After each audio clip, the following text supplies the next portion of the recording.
Hey everyone, Michael here with Hello Cupcake It's Me, and today is Saturday, April 26th, 2025, and what a fantastic time to be alive. If you haven't done so already, please hit like and subscribe, then head on over to podcast.hellocupcakeitsme.com to check out the podcast that is updated every Thursday. Make sure that you give Hello Cupcake It's Me .com some love, and then make sure you follow me on all the different socials and check out my book Carpe Diem Scroto 365 Daily Affirmations, found at www.cdsthebook.com. So how are you all today? You are going to go with me on a journey of changing out my insulin pump supplies. So I'm not going to be looking directly at the camera while I'm doing this. It's been a little while since I've changed all this stuff out. I'm supposed to change this out every 3 days, regardless of how much insulin is still inside of this. I'm supposed to just pull this whole thing and throw it away and not reuse the insulin. When I used to do that, I was going through a shit ton of insulin, and I only get 2 of these little vials. This is like a 20 milliliter vial or how many? Yeah, 20 milliliter vial. This vial of insulin cost $879. I used to get 4. I only get 2 now. Thankfully, my insurance pays for this, but it costs on average about $5 to make this bottle of insulin. So when there's any kerfluffle with my supplies and stuff, I have to really ration stuff out. So I get a box of about 20 of these little hockey pucks, which is the tubing. So from this part here all the way down to this little needle thing that gets inserted into my stomach. So I get about 20 of those and about 20 of these tiny little cartridges that I fill up with insulin, and then I have to prime the system to get the air out of the tubing because, well, you don't want to put air into your system just in case you accidentally hit a vein. So 9 times out of 10, I don't have enough of this stuff. And that is my insulin pump telling me that I have removed the cartridge because I have not told it that I am going to be installing a new one. And that doo-doo-doo is ear piercing at like 2 or 3 o'clock in the morning when you're finally getting that like good REM sleep. And it happens way too freaking often. It's always telling me, oh, there's an inclusion, which means that somewhere in the system there's a kink and a stop and a break and whatever else. Or not a break, but for whatever reason, the insulin is not being administered the way that it needs to be, so it backs up in the system, causes problems. This little thing right here is where my insulin connects in. This is completely removable, and it's part of that system. This little thing right here is called a CGM, which is a continuous glucose monitor, and this is connected to my phone, and it tells me what my blood sugars are. If my blood sugar gets too high or too low, my phone screams this ungodly like alarm to the point where I have to actually kill the app to make it shut up. And then I go back in and I check out my blood sugar, I correct it, and I go on about my business. So I'm sure in previous videos y'all have seen me do this before, but it's been a while, so I thought I would go ahead and do it again. So that is what it looks like. It's not very clear on the screen, but that little clear, this little piece right here is what sticks into my skin, and you can see the mark that it's left right here. And all of these little pink marks, pink and purple marks, those are all scars from these stupid things. Now, my insulin pump is the best damn thing and the worst damn thing that I have ever done. It does help me maintain my insulin levels and keeps me fairly regular. I don't utilize my insulin. I don't use the insulin pump like my doctor wants me to. I treat it kind of like a external pancreas and just let it do its own thing, unless I like test my blood sugar and it says that it's really, really high. Then I'll go through and I'll enter in the numbers or whatever. So I don't. You might be able to see that needle right there. So that is actually a metal needle, and you pull this whole thing back, and then you find a place on your stomach. So I'm gonna go right here, and then you go 1, 2, 3, and I'm pushing on the wrong sides. So we're gonna do this again. One. Oh, shut up.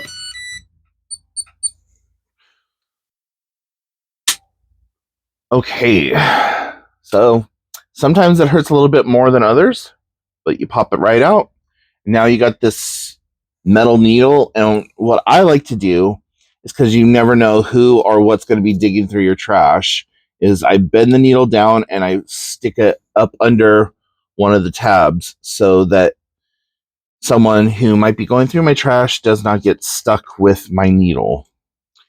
And then you have all of this gargantuan amount of one-time use plastic and trash, and I just try to stuff as much as I can back into the hockey puck and throw it away.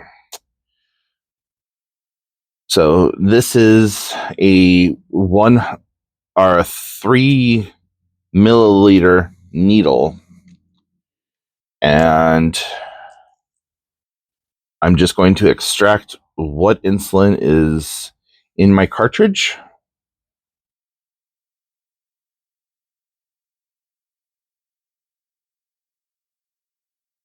Okay, so the problem was with the cartridge.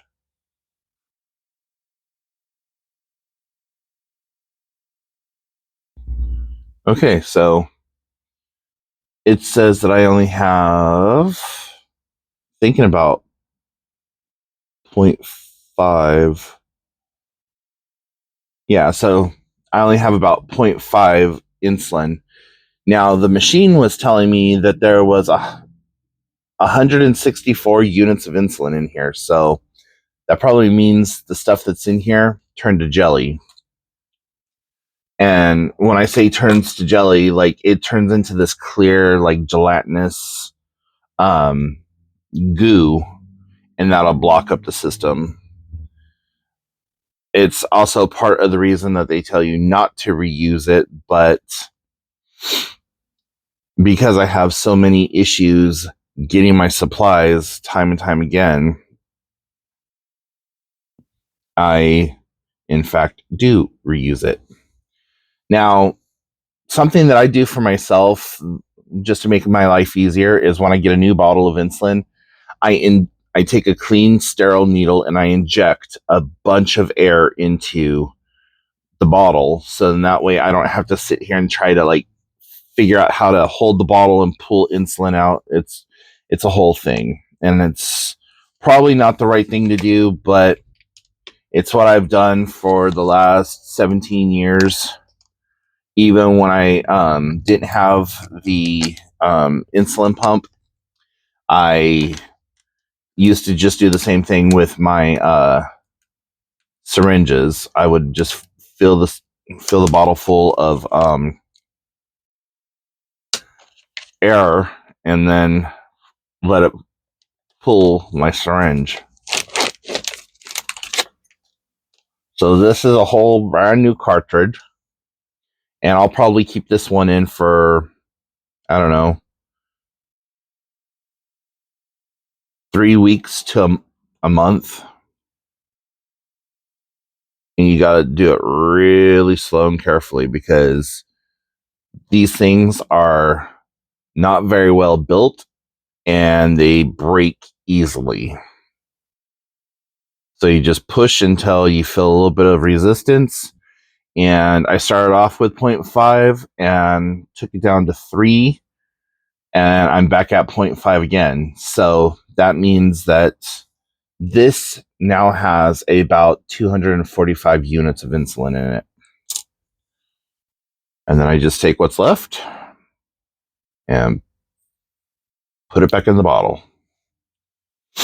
And because I also reuse my needles, I give it a couple of like good shots of air like that to kind of clear out the tip. Put it back. Now I'm done with that.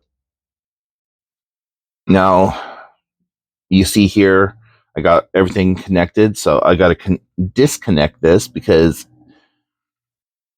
as this pressurizes, you don't want all that air going into your abdomen or wherever else, and then it just snaps together and you snap it into place. Yeah. Shut up. No one cares.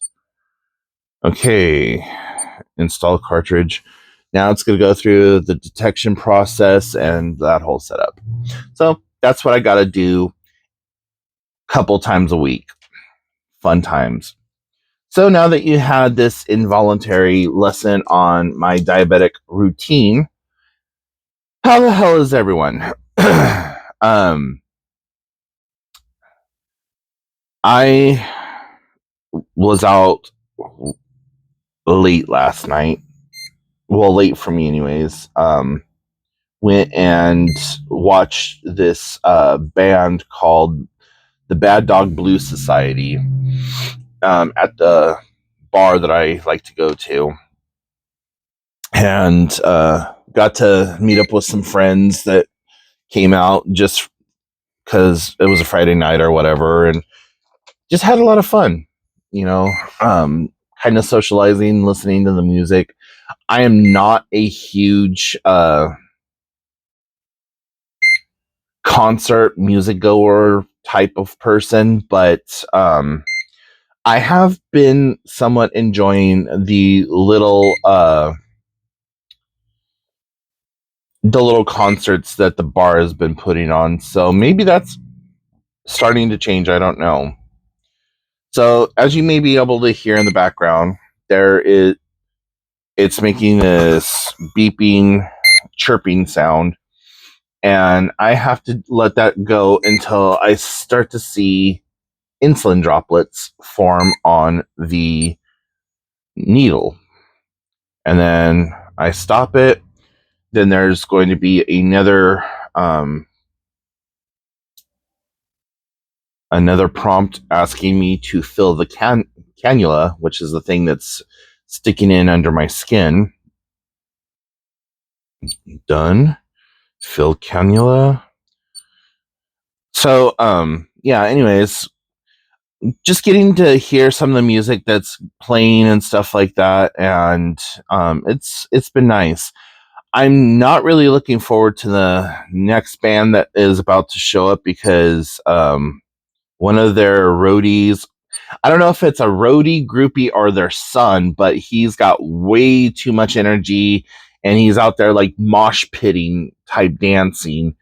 And I swear the guy was on like some kind of coke or something the last time he was there, but it's like whatever. So, yep, I was right. It's got 240 units and 40% battery life, so I got to charge that up. But now, in the next, 10 or 15 minutes or so, it will start to administer a um, a small drip of insulin.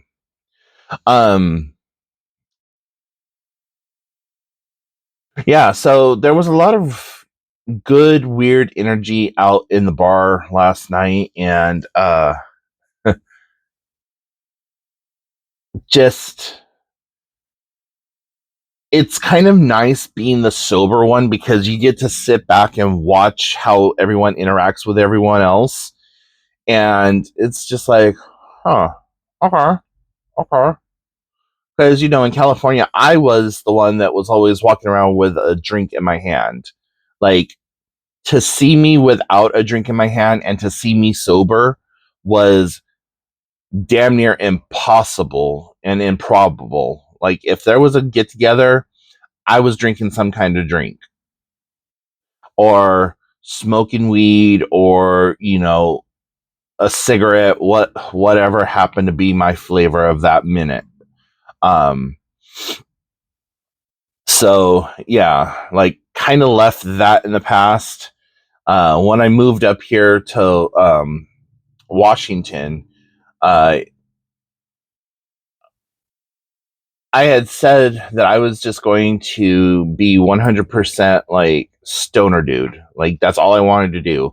I was just going to move to Washington, do my thing, smoke my weed, and call it good. And for a while there, I was doing that, and then had my little addiction issue happen with it, and I was like, no, we got to take a step back. So yeah, but now I go to the bars and I'll have a drink every once in a while. But if I know that I'm going to be getting into my car within like the next hour and a half, 2 hours, I won't have a drink at all. I'll do a shot because let's face it, a shot of alcohol for a guy my size doesn't really do shit. So I'll take a shot, maybe two. But my go-to drink was and is Long Island iced teas. Adios, motherfuckers. Those are my two go-to drinks. And um I'll sit there and I'll drink Long Island iced teas until like the bar closes down and still be like, my glass is empty. Adioses. I'm good for about one and a half of those before I'm just like, hey, how is everybody? So, yeah. Anyways, if you haven't listened to this week's podcast or watched this week's Wednesday YouTube video, I will fill you in just a little bit. There was some more issues and drama surrounding my biological mother. I had to authorize people to have access to her apartment.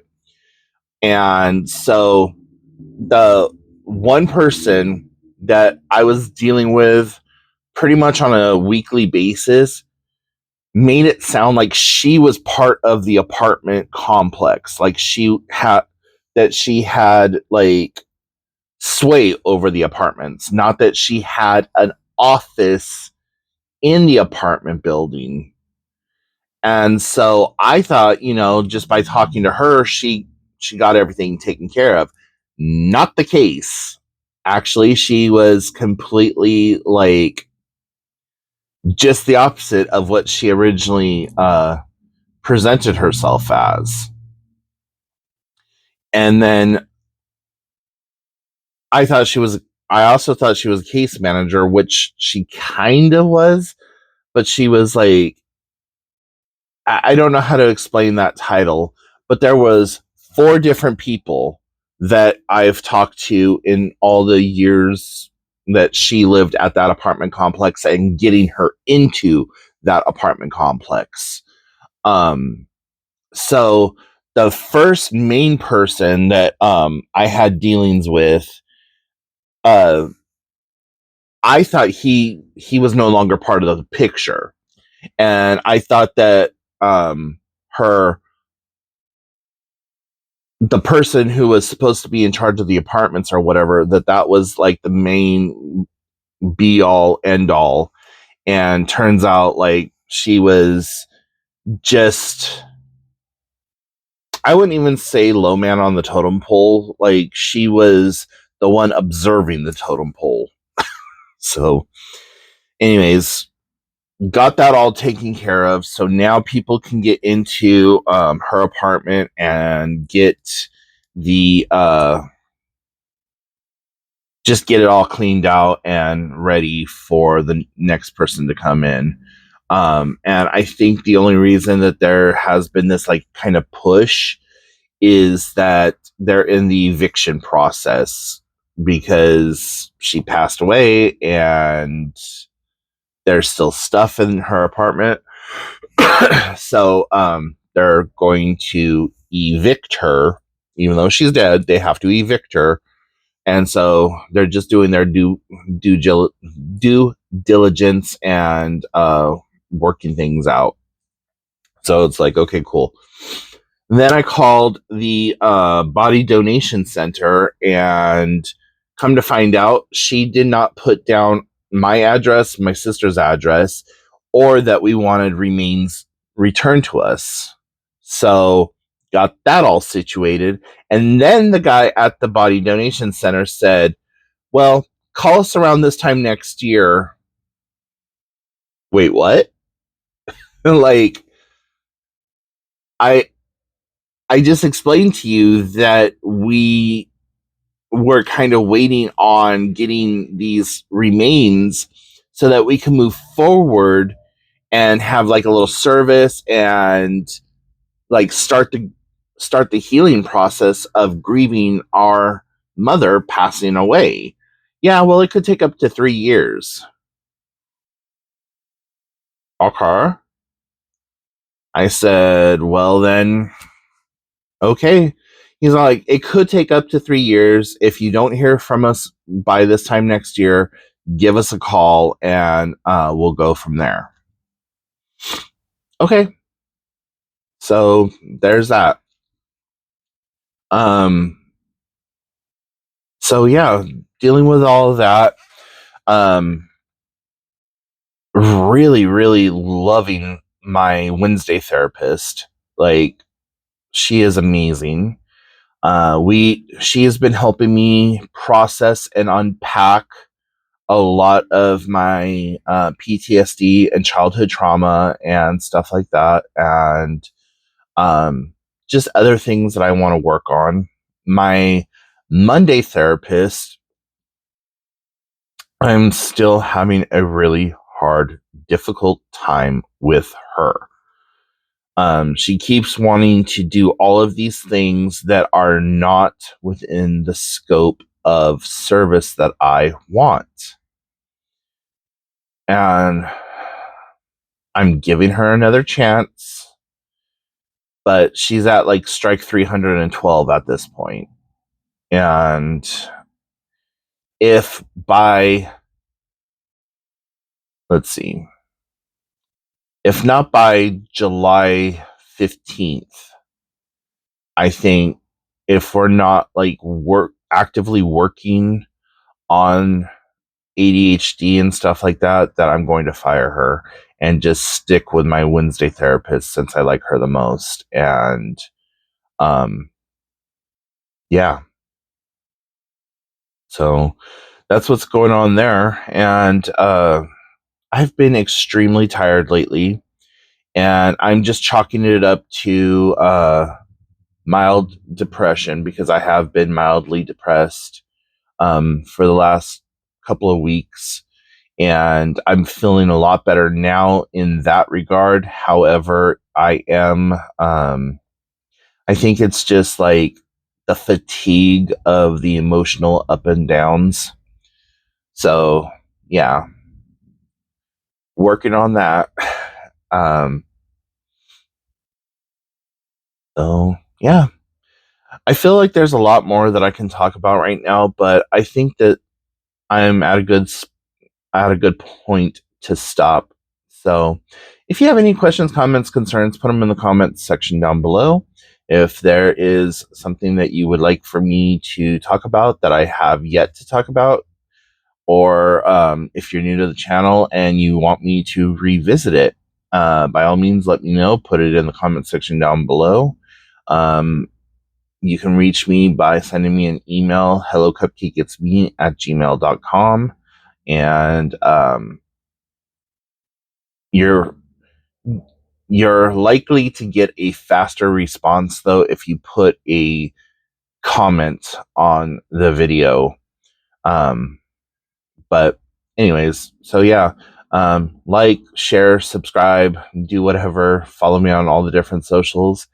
And until next time, I will talk to you then. Don't add to the population. Don't reduce the population. And remember that you are doing the best you can with what you have available to you. And I will talk to you then. Bye, guys. Boop.